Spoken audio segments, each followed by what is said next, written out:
Localizada em São Bernardo do Campo, berço das indústrias do ABC, a Inovapar é uma empresa brasileira com mais de 50 anos de mercado, responsável pela fabricação de parafusos e fixadores para diversos setores.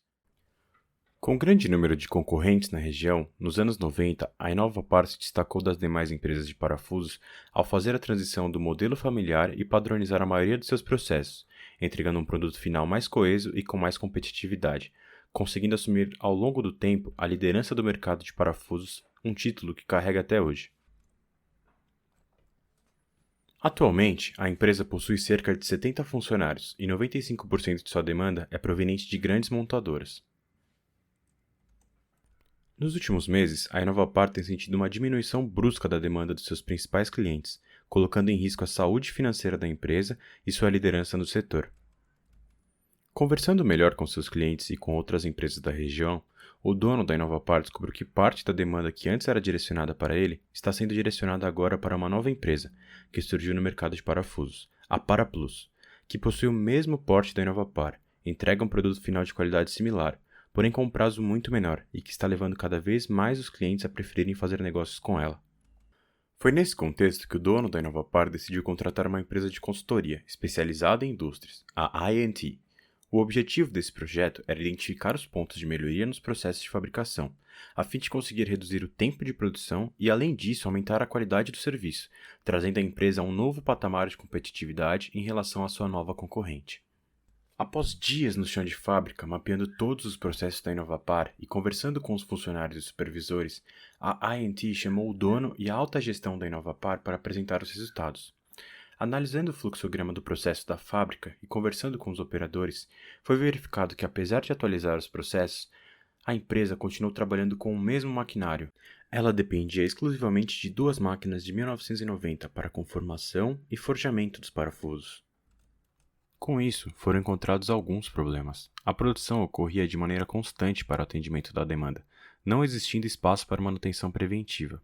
Além disso, quando a máquina apresentava algum problema, o que segundo os colaboradores ocorria ao menos uma vez por semana, esta ficava parada por horas, pois não existia mão de obra capacitada dentro da empresa que conseguisse realizar a atividade. Assim, toda vez que um problema como esse ocorria, era necessário contratar uma mão de obra terceirizada. Dessa forma, a capacidade de produção caía pela metade, influenciando diretamente nos prazos de entrega. Outro problema identificado foi a falta de instrução quanto à manutenção autônoma do equipamento. Atualmente, os operadores são instruídos apenas para produzir e não têm nenhum tipo de capacitação para a conservação da máquina. Também foi identificado um desperdício no tempo de deslocamento entre as atividades produtivas. Após o processo de conformação e forjamento, os parafusos devem ir para o processo de têmpera, que consiste em aquecer os parafusos em um forno a 800 graus Celsius e depois esfriá-los, aumentando a rigidez deles. Porém, atualmente os fornos são localizados em outro galpão da fábrica, impedindo a automação do processo e demandando de um operador fazer o transporte da carga até os seus fornos. Outro grande problema identificado foi no controle de qualidade das peças. Atualmente, o controle de qualidade é feito apenas depois do endurecimento nos fornos, ou seja, existem parafusos que ficam por horas no forno para só depois descobrir que há um defeito neles, provavelmente ocasionado por um defeito na forjadora. Para apresentar os planos de melhoria para a diretoria, foi utilizada a ferramenta do PDCA, mais especificamente o PDCA A3. Mas antes de mostrarmos a ferramenta em prática, vamos entender um pouco melhor o que é o relatório A3 e como utilizá-lo. O A3 é um relatório criado pela Toyota e ajuda na resolução de problemas, permitindo a implementação do PDCA, pois com ele é possível ter uma visão abrangente dos problemas e suas causas, dando ao autor do projeto um profundo conhecimento do problema, além de permitir que haja ideias para melhorias dessas situações. Bom, mas vamos explicar o que é o PDCA de fato. O PDCA em inglês significa Plan, Do, Check and Act, o que pode ser entendido como planejar, executar, verificar e agir. Ele surgiu em 1920, mas foi popularizado por Temin em 1950, em seu trabalho no Japão. O ciclo PDCA consiste em uma forma diferente de identificar e aplicar as melhorias no processo.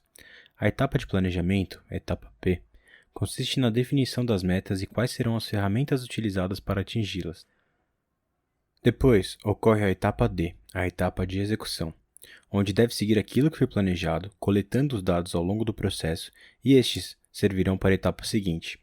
A etapa C, etapa de verificação, serve para analisar o que foi executado e comparar com o que foi planejado, buscando anomalias no processo, podendo até voltar à etapa de planejamento, caso necessário. Depois disso, todo esforço se concentra na etapa A, agir, que estabelece um processo estruturado que procura evitar que os problemas sejam repetidos. Além das 4 etapas, esse processo pode ser construído em 7 passos, que ocorrerá da seguinte forma. Inicia-se pelo estudo do histórico, que consiste na apresentação do contexto e dos dados gerais, mostrando a relevância do assunto para a empresa. Depois disso, vem a condição atual.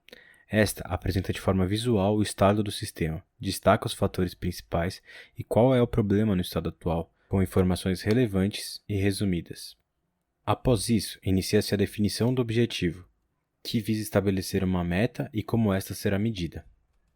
Para evidenciar os possíveis problemas, também é mostrada uma análise do estado atual, que busca a causa raiz dos problemas, separa os fatos das opiniões, trazendo uma relação de causa e efeito sobre as variáveis.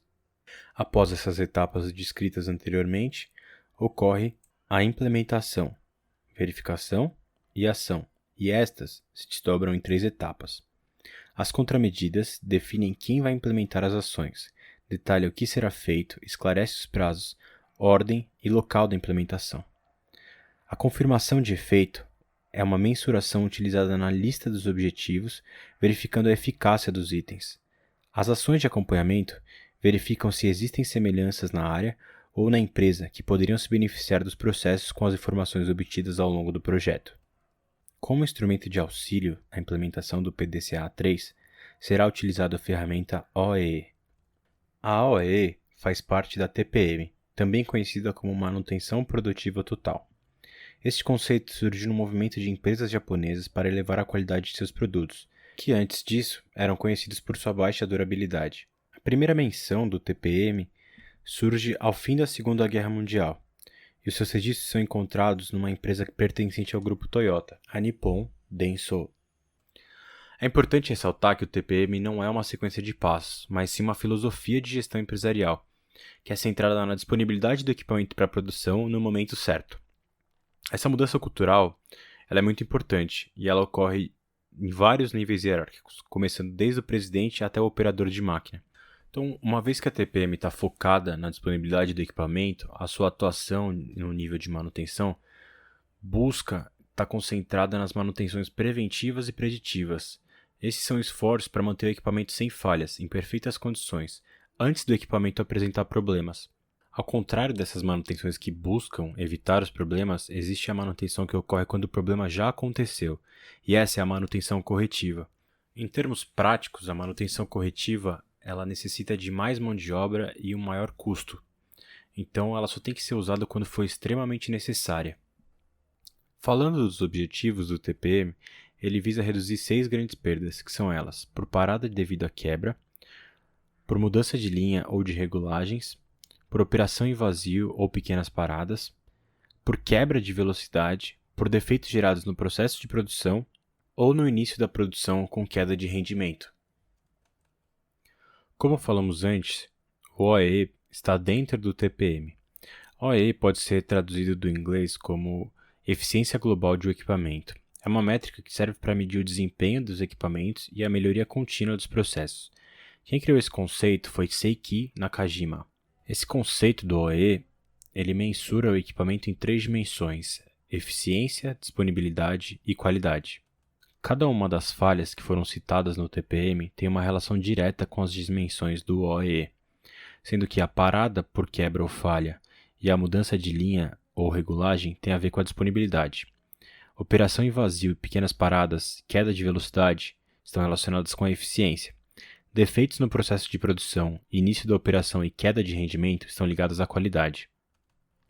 Cada uma dessas 3 dimensões varia entre 0 e 100% de eficiência.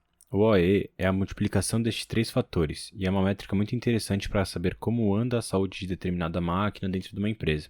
Finalizada essa explicação dos conceitos, podemos retomar o caso da Isopar e como o PDCA e as técnicas de TPM foram utilizadas para ajudar a companhia.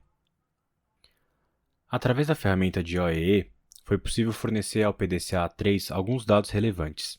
Entre eles, foi possível realizar a documentação dos processos, além de uma proposta de planejamento e de tomada de decisão. Paralelo a isso, ocorreu o acompanhamento próximo do andamento das atividades. O uso desses recursos permitiu uma contribuição de diversos departamentos da empresa. Com isso, foi possível fomentar atributos de padronização de cultura, de unidade de conhecimento e até colaboração entre áreas. A seguir, abordaremos os principais que ocorreram em nosso PDCA. Recapitulando os problemas da Inovapar, ela tinha um maquinário muito antigo, ela não fazia uma manutenção preventiva nem preditiva, e esse padrão aumentava a necessidade de manutenções corretivas, que impactavam em paradas de máquina mais longas.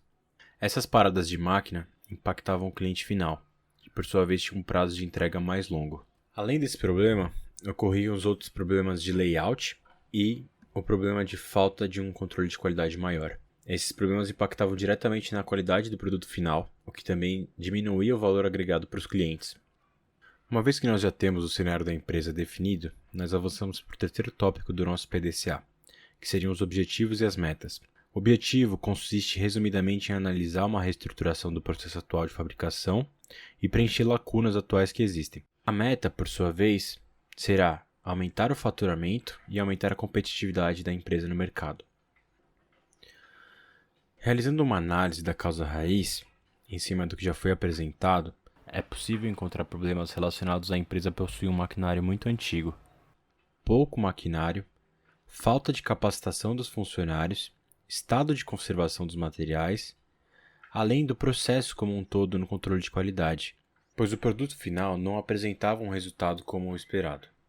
Além desses fatores, outro extremamente relevante era que a empresa não possuía uma equipe de manutenção no local, sendo sempre necessário requisitar uma mão de obra terceirizada. A partir da análise da causa raiz, foi possível elencar uma série de medidas a serem tomadas. Foram elas: a compra de uma máquina nova, pois a partir daí a confiabilidade aumentaria, além de uma possível aplicação de uma manutenção preventiva. A criação de um plano de manutenção autônoma para os operadores, onde a principal ideia era que os operadores também tivessem responsabilidade no estado de conservação do equipamento. Outra decisão relevante foi a formação de uma equipe de manutenção interna, para evitar a necessidade de terceiros. A quarta medida tomada foi deixar a forjadora e o forno no mesmo galpão, evitando uma locomoção desnecessária entre as instalações.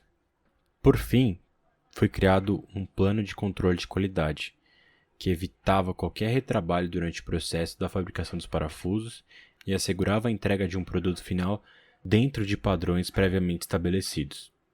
Para concluir a entrega do PDCA-3, foi criado um cronograma idealizado para a empresa.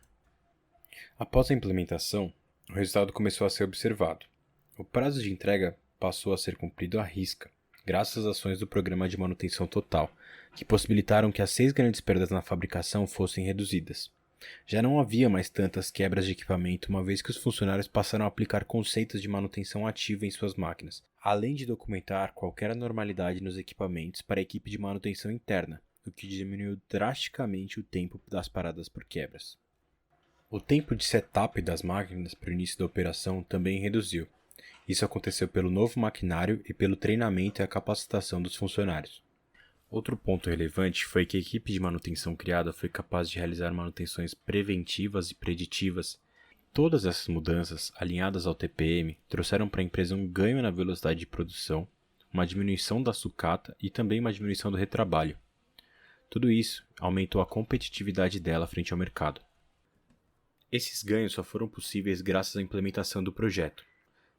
Isso refletiu num custo de produção que caiu e uma maior agilidade na entrega do produto final ao consumidor. Por fim, após a implementação de todo o projeto, a Inovapar conseguiu recuperar a sua posição de líder de mercado, graças a uma nova cultura e novas ações aplicadas em suas plantas produtoras.